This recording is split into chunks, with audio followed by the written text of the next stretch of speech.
Good morning, or depending on when you're watching this, good afternoon, good evening, or good night. My name's Ross, and as always told, how to voice the radio.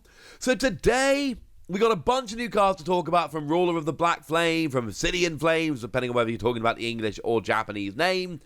Some of which are good, some of which are alright, but we have got two stadiums here, which are very, very, very, very, very good. And I don't think I'm exaggerating.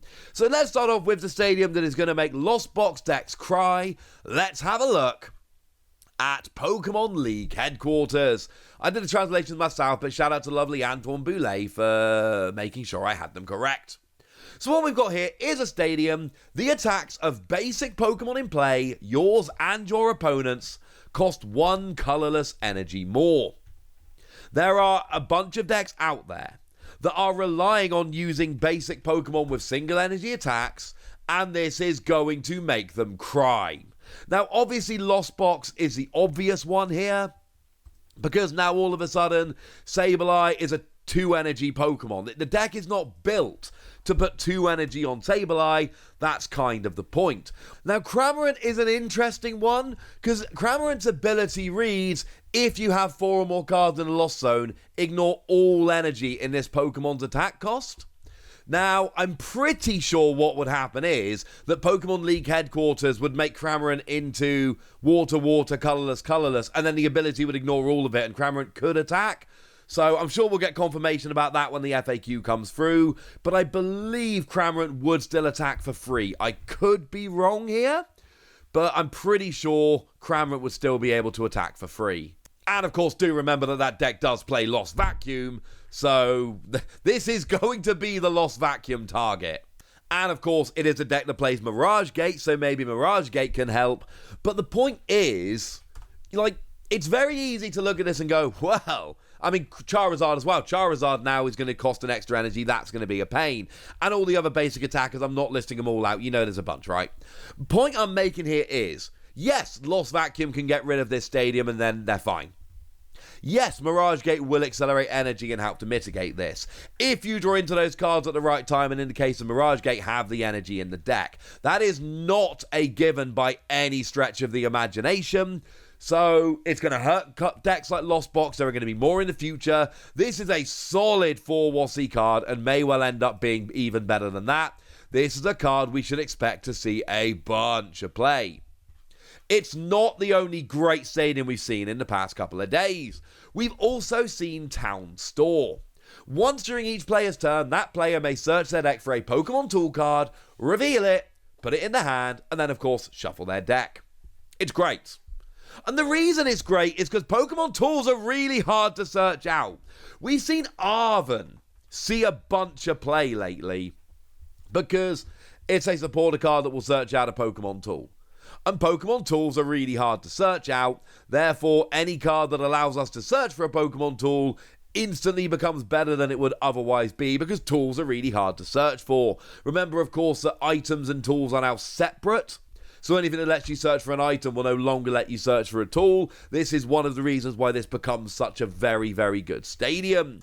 Another reason why it is such a ridiculously good stadium is the existence of Forest Seal Stone. Because, of course, that is a Pokemon tool that you attach to a Pokemon V, and now all of a sudden you can search for any card in your deck, which is clearly great. But it basically means this stadium searches Forest Seal Stone, which searches anything, and this is, in a roundabout way, a stadium that will let you search for any one card. Does anyone watching this realistically believe we're not going to see a ridiculous amount of players try using this? I can't guarantee it's going to end up being some kind of top-tier strategy and it's going to be perfect, but I pretty much can guarantee everyone's going to test this. Town Store for Forest Seal Stone for literally anything. Also get Sky Seal Stone for the decks that are relying on that to take extra prizes. Point is, this is great. There are other decks that are going to use other tools. I'm not going to go through every example here, but the deal is really simple. If yours is a deck that relies on particular tools or gains big advantages from particular tools, this just became borderline essential. Like, I am forever testing out stupid counter decks that use super effective glasses. to put weakness into ×3. It's really good. There are a bunch of... I've yet to find a perfect deck for it, but there are a bunch of interactions where super effective glasses actually becomes like legitimately great. This stadium is going to help so much, ladies and gentlemen. So much. Oh, I'm a little bit excited. In all my dumb super effective glasses decks, this just became my very favorite stadium because finding tools is really annoying. Having 4 stadiums in your deck that can help you search it out, way better. I'm giving this between 4 and 5 Wassies, and it could even end up being even better than that. Although do remember, we don't give half Wassies, because that would of course be barbaric. Now there is a new Flamigo coming. I like Flamigo personally, totally carried me through my initial run of Pokemon Violet. I like this Flamigo, and I weirdly love the artwork. What does Flamigo do here? Well, single energy 20, nobody cares. But 2 energy, 60 damage. If there is another Flamigo on your bench, it does 60 to one of your opponent's bench Pokemon. This is actually legit. This could be phenomenal. Like, legitimately phenomenal.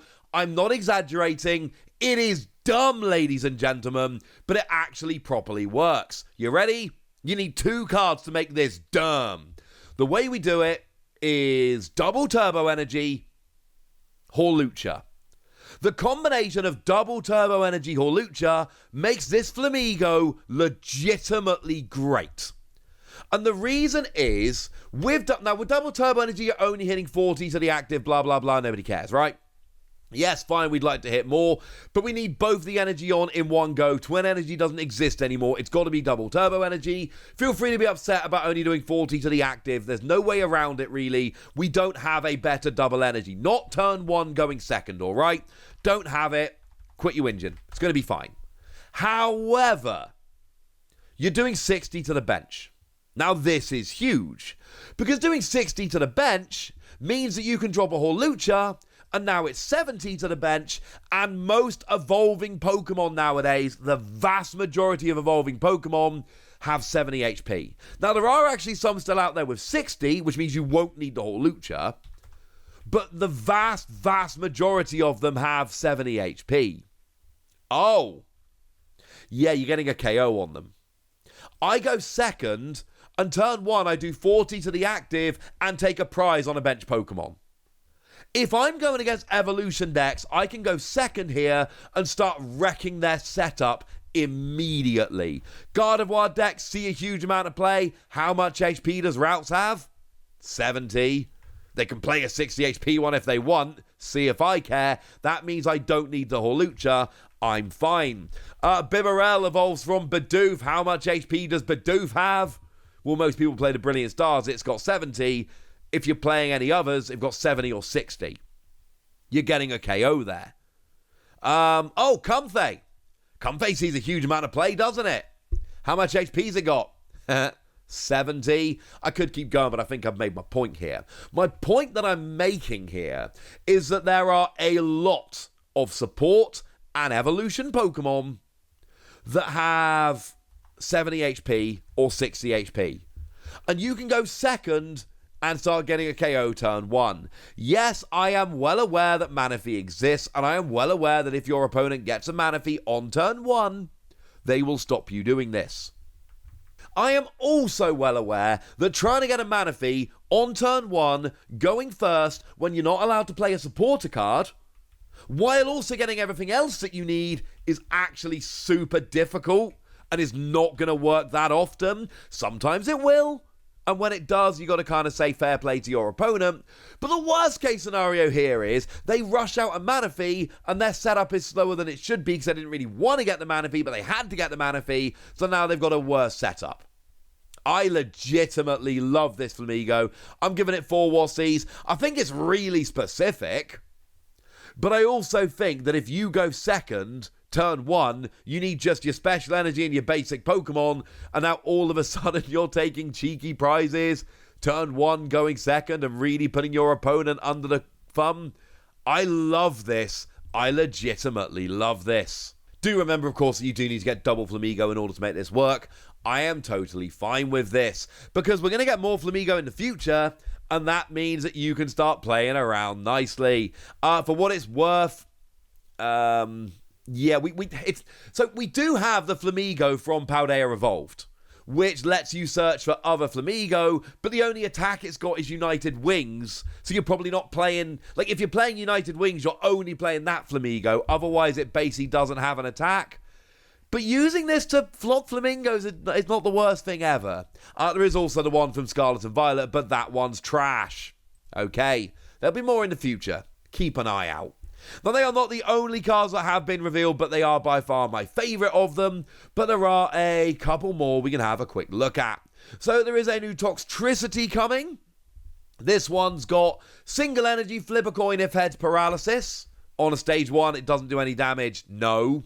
And 2 energy, 50 plus 30 more for each different type of Pokemon on your bench.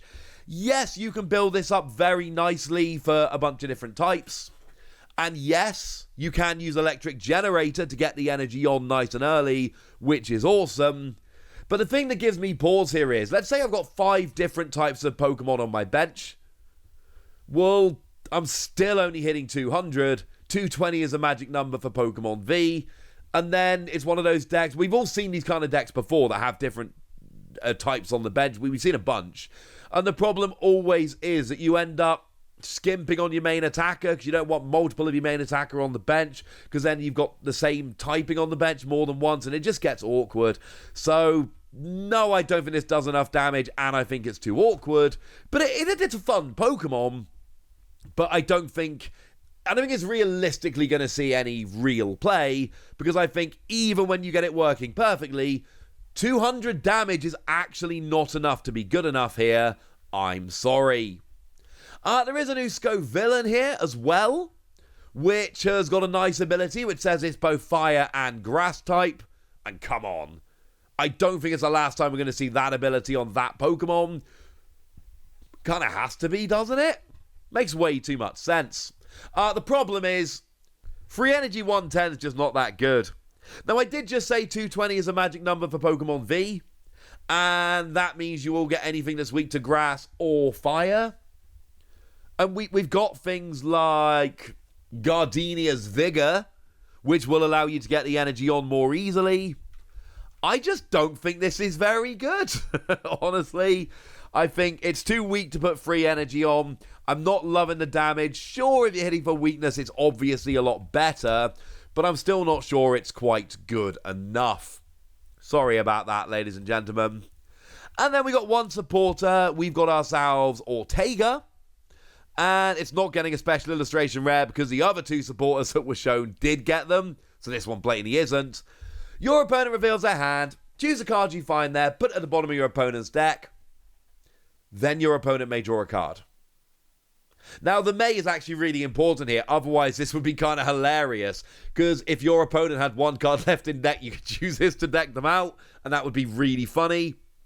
It is a may, not a must, so you're not going to deck your opponent out with this card. They're just going to be able to go, you know what, I'm not going to draw a card and guarantee to lose the game if it's all the same to you. However, it's all right. Here's my problem with this. It's clearly going to be good in disruption decks and control decks, because you can get rid of your opponent's best card, and you get to look at their hand, and that information is incredibly useful. So the combination of hand knowledge and being able to take the best card and put it at the bottom of their deck, clearly a good thing. The problem here, and I do think this is a little bit of a problem, they're drawing a card. So they could actually draw out of it with the card you play. So, like, you play this, and then they're like, oh, man, this sucks. And then you're like, oh, wait, I drew what I needed. Yay. So, I'm a little bit worried, if I'm honest with you, ladies and gentlemen. I'm just not entirely convinced this is going to end up being good enough. I think there's too many ways to draw out of it. And I just think even then, you're only getting rid of 1 card. So it might end up being amazing. Absolutely could end up being amazing. But I am worried, shall we say. Right, there we go, ladies and gentlemen. That's what you need to know. I think both of these stadiums are great, and I am going to play this Flamigo. I feel really, really confident I'm going to be playing this Flamigo. I think it is legitimately great, but I want to know what you think. So let me know in the comment section, would you? Go nuts! Be nice. And then make sure you like this video, subscribe to this channel, follow me on Twitter at the Wasi. That's where we talk about Pokemon and card games and Pokemon card games, all kinds of fun things. And please do consider checking out patreon.com/PTCG where you can support the channel, get some bonus podcasts, join a Discord, and all kinds of fun things. And of course, get shout-outs on the channel, like the lovely Evan Parker, who's been a supporter of ours for a while now and is a very lovely person. So shout out to them for the support and the loveliness. But by far, the most important thing as always, look after yourselves till next time, would ya? Thank you very much for watching. My name's Ross, and you've been watching PTCG Radio.